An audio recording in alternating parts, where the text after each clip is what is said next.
Công ty trách nhiệm hữu hạn Khoa Kỹ sinh vật Thăng Long, công ty con của tập đoàn Hải Đại, là công ty thủy sản khép kín, chuyên sản xuất và kinh doanh thức ăn, con giống, sản phẩm xử lý môi trường, thuốc bảo vệ động vật và cung cấp phục vụ kỹ thuật nuôi thủy sản. Tiếp nối triết lý biển nạp trăm sông chứa được mới lớn của tập đoàn, lấy tôn chỉ phục vụ làm gốc, phương châm giúp người dân làm giàu nhằm mang lại giá trị hiệu quả tốt nhất cho mỗi một hộ nuôi. Thăng Long không quản vất vả gian khổ, gánh lấy sứ mệnh thiêng liêng, một lòng phấn đấu vì sự phồn vinh của người nuôi, kiên định, nhiệt huyết, toàn tâm toàn ý phục vụ người nuôi tôm. Công ty tin rằng với việc làm thiết thực như vậy, chắc chắn sẽ nhận được sự đồng cảm và sẽ trở thành người bạn đáng tin cậy nhất của người nuôi tôm, cũng như tạo ra được cục diện đại lý, người nuôi, công ty, cả ba cùng thắng.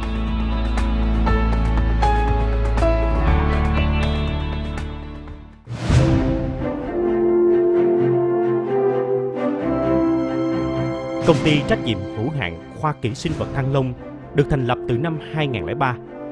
Đến năm 2011, Thăng Long đã trải qua cuộc cải cách toàn diện,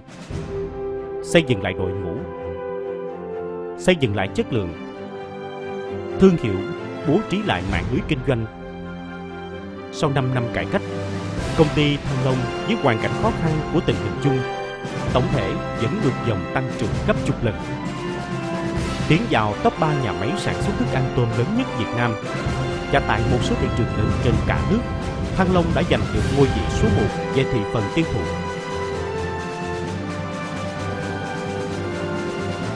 Đầu năm 2015, công ty Thăng Long ra mắt thị trường thức ăn cá nước ngọt gồm cá điêu hồng, cá lóc, cá tra, cá rô đồng và thức ăn cá nước mặn gồm cá chẽm, cá bống muống, v.v. Với vào tịch vị sản xuất thức ăn cá chất lượng cao của công ty và ưu thế phục vụ của đội ngũ, khi sản phẩm đưa ra thị trường trong năm đã đột phá 20.000 tấn, dựa vào những thành tích tốt đạt được trong từng hộ nuôi, thức ăn cá Thăng Long đã xây dựng được tầm ảnh hưởng của thương hiệu và danh tiếng tốt trong hộ nuôi. Ngoài Việt Nam chúng ta, thức ăn Thăng Long cũng đã gia nhập thị trường thức ăn thủy sản của các nước như Malaysia, Philippines, Ấn Độ, Sri Lanka, khu vực Trung Đông, Oman, Madagascar. Công ty cũng đã xây dựng chi nhánh ở hai thị trường trọng tâm là Malaysia và Ấn Độ, không ngừng xây dựng đội ngũ. Hàng năm, công ty liên tiếp nhận được sự tăng trưởng bằng cấp số nhân.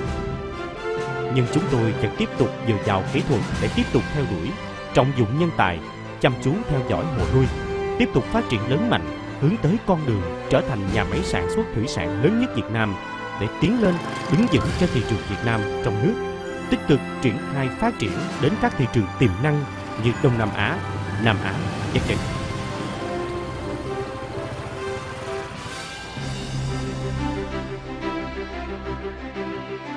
Công ty Thăng Long kiên quyết với tiêu chí chất lượng là hàng đầu, người nuôi là trên hết. Bất chấp tình hình nuôi có khắc nghiệt đến đâu, cũng không làm xê dịch được sự kiên định bất dịch của Thăng Long về chất lượng quan. Với phương châm ổn định chất lượng, với tác phong nói được làm được của công ty, đã giành được sự ưu ái tin tưởng của hộ nuôi và đại lý. Dựa trên nền tảng sản phẩm chất lượng tốt và phục vụ kỹ thuật tối ưu, trong các thị trường trong nước và nước ngoài như Ấn Độ, Malaysia cũng duy trì được mức tăng trưởng nhanh. Sản phẩm thức ăn tôm của công ty như Tiger, Lion, Vitec, Dragon, Panda, Baccarat, Marina, Koala và thức ăn cá Seamaster đã trở thành những sản phẩm thương hiệu trên thị trường, nhận được sự tiếp đón của hộ nuôi. Sự phát triển nhanh chóng của công ty Thăng Long do có được những hỗ trợ kịp thời và mạnh mẽ về kỹ thuật từ Trung tâm Nghiên cứu Thủy sản của Tập đoàn Hải Đại, gồm các chuyên gia dinh dưỡng học, ươm giống học, vi sinh vật học, chuyên gia nuôi trồng và các thạc sĩ tiến sĩ chuyên ngành và các chuyên gia nghiên cứu khai thác gần 350 người, chuyên viên kỹ thuật đại học hơn 200 người, đã đầu tư hơn 100 triệu đô la Mỹ vào việc nghiên cứu, dùng để nghiên cứu các công thức thức ăn, kỹ thuật nuôi trồng và các sản phẩm xử lý. 100 hạng mục về những công nghệ trọng điểm đã được chứng nhận về quyền sở hữu trí tuệ, có hơn 200 mục sản phẩm dẫn đầu ngành, xác định phục vụ cung cấp cho khách hàng các thức ăn chất lượng cao, lĩnh xướng kỹ thuật nuôi và những sản phẩm xử lý chất lượng.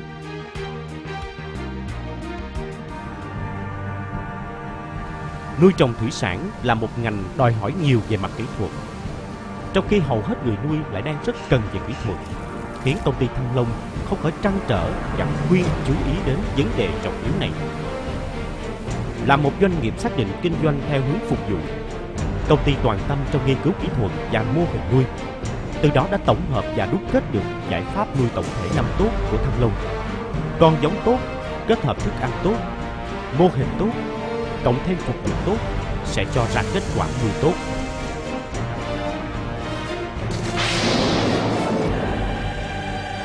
Trước sự biến đổi khí hậu của toàn cầu, môi trường nuôi ngày một xấu,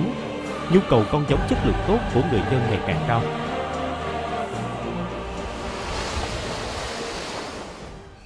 Chính để đó, công ty Thăng Long đã thành lập công ty trách nhiệm hữu hạn giống thủy sản Hasenor Việt Nam tại tỉnh Ninh Thuận vào tháng 7 năm 2013.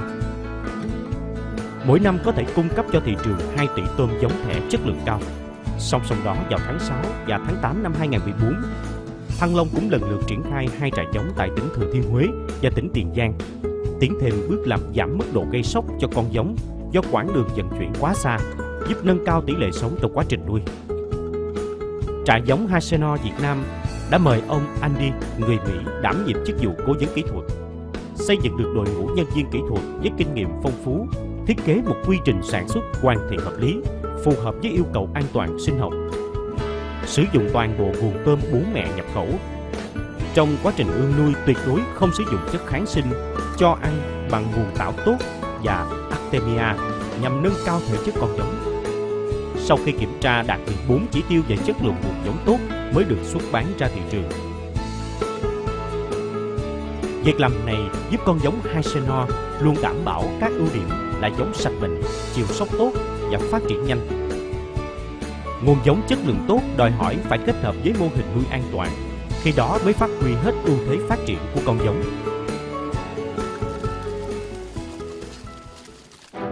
Trong những năm gần đây, triệu chứng hoại tử gan cấp, bệnh đốm trắng, bệnh phân trắng đã xảy ra tràn lan trên diện rộng. Đồng thời, trong thời gian này, tỷ lệ phát bệnh trong ngành nuôi cá càng ngày càng cao, gây ra những tổn thất khó lường cho tất cả người nuôi. Trên cơ sở am hiểu tường tận tình hình nuôi tại Việt Nam, công ty đã kết hợp các chuyên gia ngành thủy sản tiến hành nghiên cứu phát triển các kỹ thuật nuôi tại khu nuôi thực nghiệm của công ty, như kiểm soát môi trường nước, phương thức cho ăn, tăng cường miễn dịch,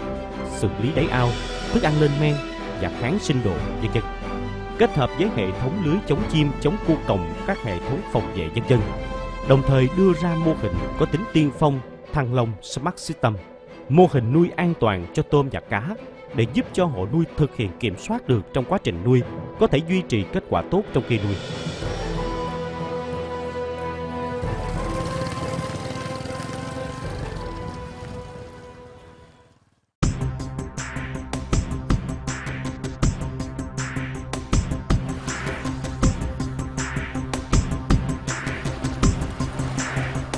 Sức mạnh phục vụ của công ty Thăng Long có được từ tinh thần chịu cực chịu khó và nền tảng kỹ thuật thực tiễn vững chắc của đội ngũ nhân viên phục vụ kỹ thuật.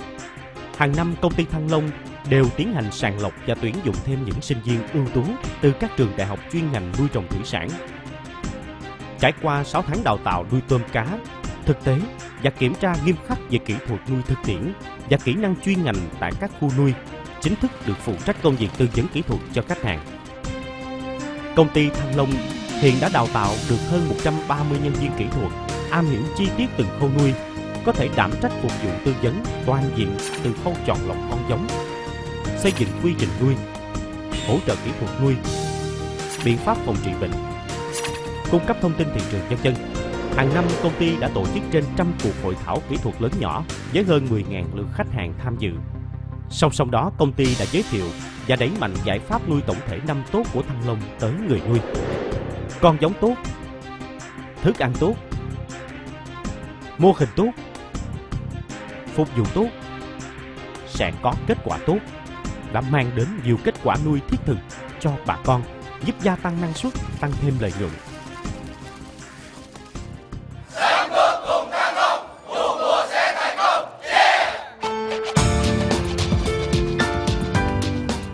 Nhờ trên ưu thế về sự chuyên nghiệp của nhân viên, từ năm 2013, công ty đã triển khai xây dựng mô hình trạm phục vụ với mục đích cung cấp cho hộ nuôi những phục vụ khoa học và chuẩn xác, xây dựng một diễn đàn để người nuôi có nơi để giao lưu, trao đổi kỹ thuật, nâng cao tỷ lệ thành công và hiệu quả cho khách hàng.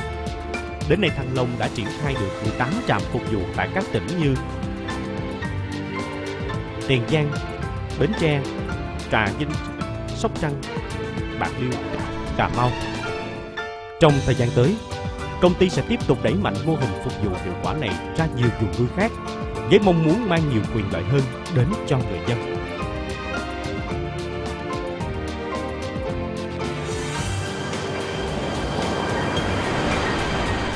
Chất lượng, kiến tạo một thương hiệu, phục vụ, thành tựu dạng người nuôi. Sự thành công và phát triển của người nuôi chính là nền móng vững chắc cho sự lớn mạnh thần tốc của Thăng Long hôm nay. Sự chuyên nghiệp và tận tâm của phục vụ, qua cùng những tình cảm nồng thắm như cá với nước giữa Thăng Long với người nuôi, chắc chắn sẽ giúp đôi bên cùng thắng và đưa chúng ta đến một tương lai phồn vinh và tốt đẹp hơn vào ngày mai.